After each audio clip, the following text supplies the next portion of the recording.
So today we're going to do another video, and today we're going to talk about Gnosis and the Godhead. So my friend is going to ask me some questions, and I'm going to do my best to answer. So go ahead, ask me the first question. Okay, so we already explained Gnosis is the knowledge of the spirit world, the knowledge of personal knowledge of the divine. Yeah, it's personal knowledge of the divine. Gnosis is its direct translation is knowledge, but usually when people use it and use that word, usually it means that usually it's personal knowledge of the divine, or it's hidden knowledge. So anybody using that word will usually be referencing these two aspects that are usually associated with the word. So go ahead. So this personal knowledge of the divine, and it says about collecting data, synestic data. I'm not sure if I'm saying this correctly. Just basically, said messages from coincidences or random events. So that means that some individuals have that perception. So there's specific events that happen in somebody's life that creates personal gnosis. So if you work with a god or spirits or even demon, you will you will experience things if you go far enough into working with this or that being. When you start to experience things, when you start to not only see supernatural things, but actually receive supernatural knowledge, and they kind of coincide a lot of the time, then you will develop a set of personal gnosis, personal knowledge. Now, it might not apply to everybody, but it will apply to your own spiritual path. And when it applies to your own spiritual path, then it can be useful for everyone else, so it's good to share it. But personal gnosis, in regards to gnosis, is extremely important when you're going along your spiritual path, because it shouldn't be left up to faith. It should be left up to your experience, your experimentation, and and ultimately your relationship with spirits or beings in general. Anyway, go ahead. Okay, so why is this relationship important to understand these messages? Well, it's important because, I have a very Vedantic kind of view in Hinduism. I'm Hindu, as many of you know, but I'm very Vedantic in the sense that I think in everything culminating and progressing within a person's spiritual path, it's ultimately leading to oneness with the source. I call it the source. You might call it God. You might call it Godhead. You might call it one avatar or another. You might call it Krishna. You might call it Vishnu. You might call it Shiva. I think Shiva is closer to that spirit beyond creation that I'm talking about when I talk about the source, that spirit beyond creation. But however you think of the spirit beyond creation, we're all working towards unification with that, in my understanding. So when you're dealing with spirits and gods, some people will say demons, but when you're dealing with spirits and gods, and imagine the world that we know right here. When you're dealing with spirits and gods, you can say the spirits and gods are right here as well. It's more of a three-dimensional model. It's about breaking that sphere of materialism. So everything exists in the time and place that you are right now. You just have to be able to permeate that sphere so that you become able to understand that which is beyond that sphere. And everything that is beyond is right here with you now. You just have to be able to permeate that sphere. When we're talking about different levels of spirits and gods, it gets complicated, because a lot of the time, the way we understand hierarchy as a human being does not apply to spirits and gods. A lot of the time, it's just trying to understand the multiverse in a linear fashion when it's not linear.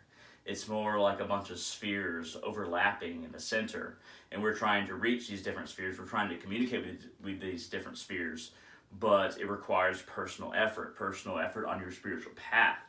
And you have to communicate with one sphere after another. You can't communicate with all spheres at once until you know all spheres at once, until you have contact with all spheres at once. And then the ascension becomes much easier because we have all these layers of spheres that are between us and Godhead. But once you start to understand and connect with these different spheres, these different dimensions in the multiverse, then it becomes easier to just pierce them and go straight up above not only time, material existence, but also ideological identification with one sphere or another. If you're connected to nature, you might connect to the Vanir. If you're connected to the Aesir, you might connect with higher degrees of consciousness. But it's about understanding these spheres in relation to one another and really piercing these spheres before you can go up. But anyway, go ahead. Yeah, so it's important to understand the spheres below. But this is what I'm saying, you have a choice. You have a choice to either go directly to the Godhead, or it's easier to learn the paths between God, under the Godhead. Yeah, there are people that can go directly to Godhead, but it's incredibly difficult. What I would recommend and what I do is working with spirits and gods between this existence and the supreme existence, where you completely merge with the source, you completely merge with Godhead. So when you're working with spirits and gods, you're going to have a steady ascension. Instead of just trying to focus all of your abilities to connect with the source, which is incredibly difficult to just do from here, you have to be somebody like an ascetic or a very enlightened monk, something like that. I'm not even being religion specific. I'm not even being spiritual path specific. I'm talking about being completely dedicated to a path in order to go here to there. And I'm just aiding you in as far as levels go, but it's more complicated than just up and down. At any rate, so what is a person called who goes directly to the Godhead? You'd have to be an ascetic or a saint, like I said, or somebody who achieves enlightenment here without working with any spirit or god or goddess. It's very difficult. It's very hard. It's not as easy as religion says that it is, and we have to take that into account because religion is fairly recent, whereas spirituality and working with different spirits and gods around where we are right here, but also basically piercing that veil between here and their complete existence. We've been working with them longer than the ideas that come with religion. At any rate, do you have any questions based on that? No, so it's like based on providence? Is that a... I mean, it could be relevant, yes. Okay. It's, there is room for grace and mercy. There is room for that, but you can't rely on that. You have to be willing to work in your own spiritual path towards that unification with the source. If you're not willing to work in your own spiritual path and you expect providence or grace or mercy to just grant you everything, you're not going to get anywhere. Most of the time. It's not impossible, but most of the time. Most people need to have that stairway. And these stairways are the communication with spirits and gods. And a lot of religious people will call us pagans, heathens. So Jesus already knew this then too, right? He knew the answer to this? Yes, I am a great believer in all the avatars that I recognize.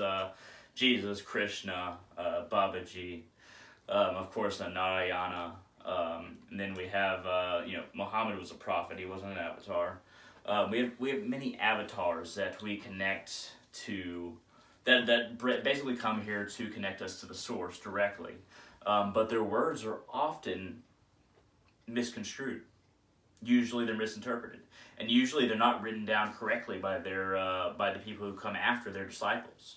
So we have this big gap of understanding between us and avatars.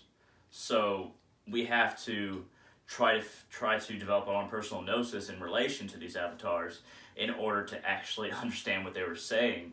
The Bible, for instance, is a very metaphysical book. If you take it at face value, if you take it literally, it is a terrible book. But if you take it as a metaphorical and a metaphysical book, and you really dig deep into it and try to understand it, then it is a wonderful book. For instance, same goes with the Quran. So is there any... And same goes with the Bhagavad Gita, of course. I have a question. Yeah. So is there any different, like with the different religions, is there any one that stands out as not having a similar path? Like, are you saying that like one that is like the best way to go? Or because all religions basically have some kind of back like you understand the background of the religion or all the religions. Is that what they're all trying to? Is that the message? See, the thing about people, it's not the religions themselves; it's the people that follow them. A lot of them think that their religion is the only way. That's just not the case. Now, I like to use the term that every way is a way to God.